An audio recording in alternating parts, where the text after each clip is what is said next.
Senator Chris Van Hollen walked into this hearing with a press release in his hand. It was from DHS, dated January of this year. It said a man named Julio Sosa Celis violently assaulted a federal officer.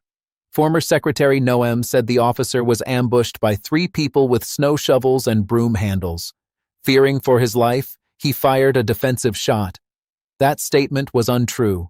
The city of Minneapolis had cameras. State authorities investigated. They arrested the officer, not the 3 attackers. Our officer was ambushed and attacked by 3 individuals who beat him with snow shovels and the handles of brooms. Fearing for his life, the officer fired a defensive shot, unquote. That's an untrue statement, isn't it, Mr. Secretary? What we have been briefed on, yes. Yeah. And it came to light because the city of Minneapolis had a camera system, and state authorities from Hennepin County have pursued the investigation and recently arrested this officer. Are you aware of that? I believe so, yes. Yeah. Then Van Hollen turned to Alex Prey and Renee Good, 2 American citizens killed by DHS agents. Noem said Prey was engaged in domestic terrorism. She said he intended to inflict maximum damage and kill law enforcement. That wasn't true either. Van Hollen asked the new secretary to share evidence with state investigators. He refused. The FBI handles federal investigations, he said. Actually, under the authority of the federal prosecution, stays within the federal government, and so the FBI is set up to do those investigations. Van Hollen said 3 false statements in a row is a pattern. The secretary said they arrest 1,500 people a day. 3 is not a pattern. Then he told Van Hollen to calm down. 3 cases, 3 lies. A judge called it vindictive prosecution. Anyone looking can see it. Let's watch. Senator Van Hollen. Thank you, Madam Chair. Welcome, Mr. Secretary. You'd agree that it's important for the American public to be able to trust what DHS says, right? And that it's important that the department put out factual information. You agree that that's important? I think it's important for elected officials to do that. I think it's very important for everybody. So I'm holding up a press release here, Mr. Secretary, dated January of this year. It's before your time. It says that a person named Julio Sosa Celis violently assaulted a DHS agent. I want to read the quote in here from former Secretary Noem. She said, quote, "What we saw last night in Minneapolis was an attempted murder of a federal law enforcement. Our officer was ambushed and attacked by 3 individuals who beat him with snow shovels and the handles of brooms. Fearing for his life, the officer fired a defensive shot," unquote. That's an untrue statement, isn't it, Mr. Secretary? What we have been briefed on, yes. Yeah. And it came to light because the city of Minneapolis had a camera system, and state authorities from Hennepin County have pursued the investigation and recently arrested this officer. Are you aware of that? I believe so, yes. Yeah. So this is part of a pattern we've seen, because I do want to turn to the case of Alex Pretti. And in that case, Secretary Noem said that he was engaged in an act of domestic terrorism. She said that it looked like Alex Pretti intended to, quote, inflict maximum damage and to kill law enforcement, unquote. That wasn't true either, was it? I'm sorry, I didn't hear the That statement. wasn't a true statement either. Of her statement? Yeah. I can't speak on her behalf, but it's not what I recall seeing. You agree the facts don't support that statement? Well, I didn't make the statement. I didn't say you did. I asked you whether you understand that the facts don't support the statement. The investigation would say that's probably not accurate. Yeah, okay. So again, we know that because of the video. Secretary Noem also asserted that Renee Good was engaged in an act of domestic terrorism. So look, the reason I'm asking you this, Mr. Secretary, is I want to know if you're going to be willing to provide state investigators access to evidence they have requested in their ongoing investigations into the killings of Alex Pretti and Renee Good.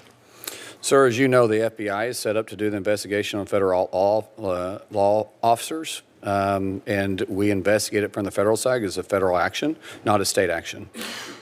But you're aware of the fact that the state has authority and jurisdiction as well, right, under federal case law? Under the authority of the federal prosecution, hands stays within the federal government, and so the FBI is set up to do those investigations.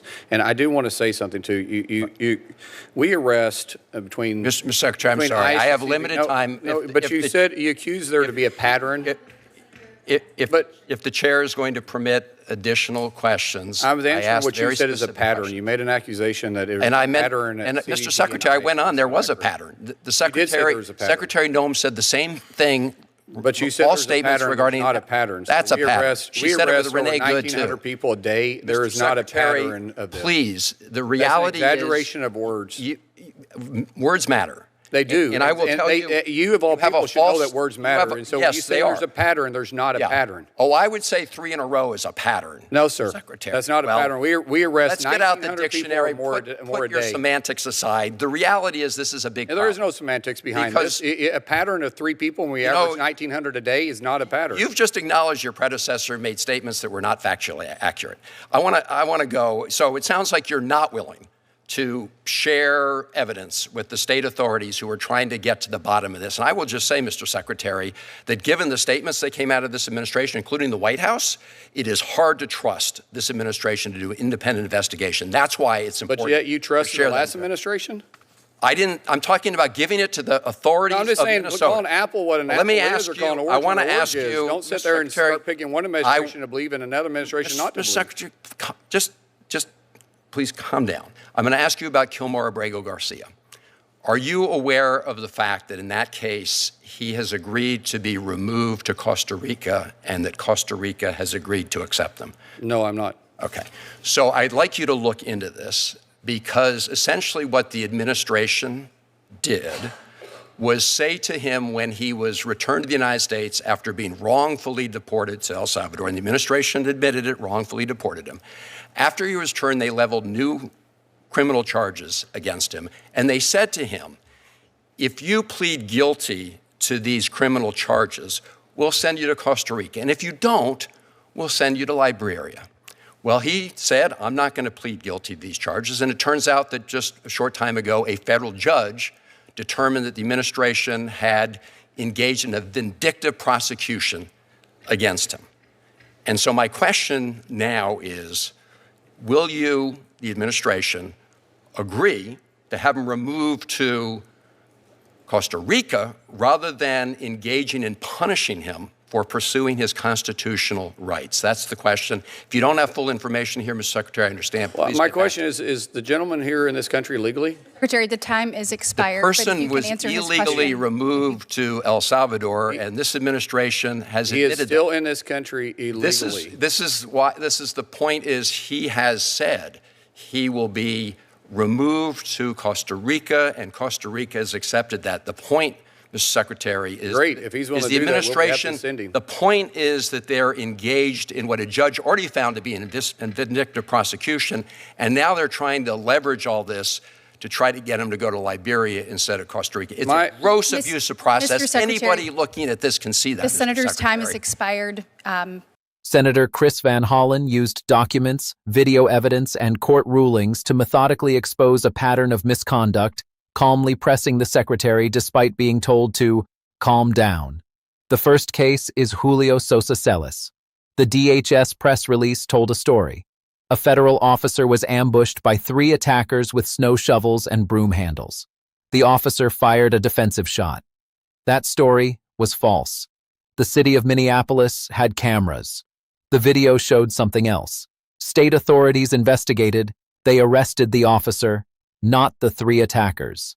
The officer. Van Hollen asked the secretary to confirm that the statement was untrue. The secretary said yes. That is a remarkable admission. The former Secretary of Homeland Security issued a press release that was factually inaccurate. The new secretary acknowledges it, but he does not explain why it happened. He does not say what will be done to prevent it from happening again. The second case is Alex Prey. Secretary Noem said he was engaged in an act of domestic terrorism. She said he intended to inflict maximum damage and kill law enforcement. That wasn't true either. The facts don't support it. Van Hollen asked the secretary to confirm that. The secretary dodged. He said he didn't make the statement. He said he couldn't speak for Noam, but he did not defend the statement. He did not say it was accurate. He said, "That's probably not accurate."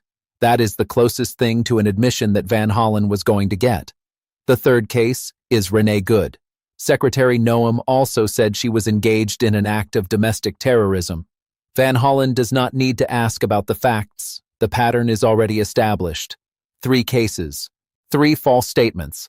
3 times the Department of Homeland Security branded American citizens as domestic terrorists based on evidence that did not hold up. Van Hollen then asked the secretary to provide state investigators with access to evidence they have requested in their ongoing investigations into the killings of Alex Prey and Renee Good. The secretary said no. He said the FBI handles federal investigations. He said federal prosecution stays within the federal government. He did not offer to share the evidence. He did not promise to cooperate. He stonewalled. Then the argument about the pattern. Van Hollen said 3 in a row is a pattern. The secretary said it is not. He said they arrest 1,500 people a day. 3 is not a pattern. Van Hollen said, put the semantics aside. The reality is, this is a big problem. The secretary said, there is no semantics. A pattern of 3 people when they average 1,900 a day is not a pattern. The numbers are technically correct, but they miss the point. Van Hollen is not talking about arrests. He is talking about high-profile cases where DHS officials made false public statements that branded American citizens as domestic terrorists. 3 such cases in a short period of time is absolutely a pattern. The secretary knows this, but he cannot admit it, so he hides behind math. Then the exchange got personal. The secretary told Van Hollen to calm down. That is a classic move. When you cannot win the argument, attack the tone. Accuse the other person of being emotional. It is a way of dismissing legitimate questions without answering them. Van Hollen did not take the bait. He moved on to the next case. Kilmar Garcia, wrongfully deported to El Salvador. The administration admitted it. When he was returned, they leveled new criminal charges against him. They said, plead guilty, and we'll send you to Costa Rica. Don't plead guilty, and we'll send you to Liberia. A federal judge found that this was a vindictive prosecution. Van Hollen asked the secretary to agree to send Garcia to Costa Rica rather than punishing him for pursuing his constitutional rights. The secretary did not answer. He asked if Garcia is in the country illegally. That is not an answer. That is a deflection. The time expired before Van Hollen could get a response. The underlying issue here is trust. The Department of Homeland Security has made false statements about American citizens. It has branded people as domestic terrorists based on evidence that did not hold up. It has engaged in vindictive prosecutions, and now it is refusing to share evidence with state investigators who are trying to get to the bottom of what happened. Why should anyone trust this department? Van Hollen asked that question without asking it directly. The secretary's answer was to accuse Van Hollen of trusting the last administration. That is whataboutism. It is not a defense. It is an attempt to change the subject.